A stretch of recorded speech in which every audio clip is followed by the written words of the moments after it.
इस कलयुग में लोगों के पुत्र किस तरह जीवित रहेंगे, इसके लिए कोई व्रत या तप हो कृपया करके बताइए। इस तरह उनकी बात सुनकर गौतम जी बोले, आपसे मैं वही बात कहूँगा जो मैंने पहले सुन रखा है। गौतम जी ने कहा, जब महाभारत युद्ध का अंत हो गया और द्रोण पुत्र अश्वत्थामा के द्वारा अपने बेटों को मारा देखकर सब पांडव बड़े दुखी हुए, तो पुत्र के शोक से व्याकुल होकर द्रौपदी अपनी सखियों के साथ ब्राह्मण श्रेष्ठ धौम्य के पास गई और उसने धौम्य से कहा, हे विवेक, कौन सा उपाय करने से बच्चे दीर्घायु हो सकते हैं, कृपया करके ठीक कहिए।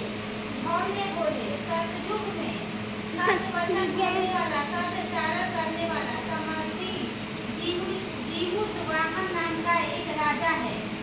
एक बार वह अपनी स्त्री के साथ अपनी ससुराल गया और वहीं रहने लगा। एक दिन आधी रात के समय पुत्र के शोक से व्याकुल कोई स्त्री रोने लगी, क्योंकि वह अपने बेटे के दर्शन से निराश हो चुकी थी। उसका पुत्र मर चुका था। वह रोती हुई कहती थी, हाय मुझ बूढ़ी माता के सामने मेरा बेटा मरा जा रहा है। उसका रुदन सुनकर राजा जीवुतवाहन का तो मानो हृदय विदीर्ण हो गया। वह तत्काल उस स्त्री के पास गया और उससे पूछा, तुम्हारा बेटा कैसे मरा है? बूढ़ी माँ ने कहा, गरुड़ प्रतिदिन आकर गांव के लड़कों को खा जाता है। इस पर दयालु राजा ने कहा, अब तुम रो मत, आराम से बैठो, मैं तुम्हारे बच्चे को बचाने का यत्न करूंगा। ऐसा कहकर राजा उस स्थान पर गया जहाँ गरुड़ आकर प्रतिदिन मांस खाया करता था। उसी समय गरुड़ भी उस पर टूट पड़ा और राजा के शरीर का मांस खाने लगा। जब अतिशय तेजस्वी गरुड़ ने राजा का बायां अंग खा लिया तो झटपट राजा ने अपना दाहिना अंग फेर कर गरुड़ के सामने कर दिया। यह देखकर गरुड़ जी ने कहा, देव योनियों में तुम कौन हो? तुम मनुष्य को नहीं जान पड़ते हो। अच्छा, अपना जन्म और कुल बताओ। पीड़ा से व्याकुल मन वाले राजा ने कहा, हे पक्षीराज, इस तरह के प्रश्न करना व्यर्थ है। तुम अपनी इच्छा भर मेरा मांस खाओ। यह सुनकर गरुड़ रुक गए और बड़े आदर से राजा के जन्म और कुल की बात पूछने लगे। राजा ने कहा, मेरी माता का नाम है शव्या और मेरे पिता का नाम है शालिवाहन।